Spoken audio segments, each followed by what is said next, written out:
देखिए, हिंदुस्तान की डेमोक्रेसी की हालत देखिए।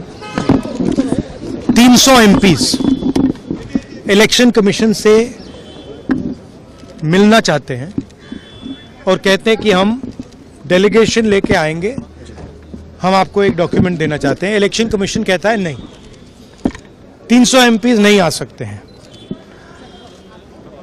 तो यही हालत है, क्योंकि डरते हैं। 300 एमपीज आ गए और वहाँ पे सच्चाई निकल आई और हमने उनको थोड़ा जो उनके काम की सच्चाई है दिखा दी। That is why. लेकिन आपको लगता है कि सर आपको ये जो लड़ाई है, मैं थोड़ा क्लियरली बोलना चाहता हूँ। देखिए, अब ये राजनीतिक लड़ाई से आगे निकल गई है, ठीक है।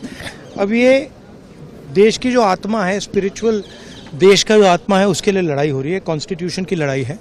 1 मैन 1 वोट कॉन्स्टिट्यूशन का फाउंडेशन है।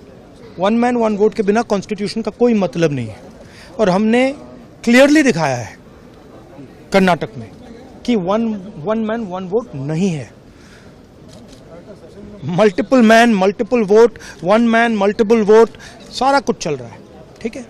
तो ये अब लड़ाई पूरी की पूरी ऑपोजिशन लड़ रही है और हिंदुस्तान के जो युवा हैं उनको ये बात समझ आ गई है। तो अब इलेक्शन कमीशन को छुपना काफी मुश्किल हो जाएगा। वो आपको कहता है कि आप साइन नोटिस का जवाब आप नहीं देंगे। अरे भाई, उन्हीं का डेटा है, वो अपने वेबसाइट से वही डेटा निकाल दें। मेरा डेटा थोड़ी है कि मैं साइन करूं, उनका डेटा है। आप उठाइए अपना डेटा, हमने आपको ही दिया है, आप उसको अपने वेबसाइट में लगा दीजिए, पता लग जाएगा आपको। मतलब डिस्ट्रैक्ट करने का काम है, ठीक है। और एक और बात, आप ये मत सोचिए कि सिर्फ बेंगलोर में हुआ है।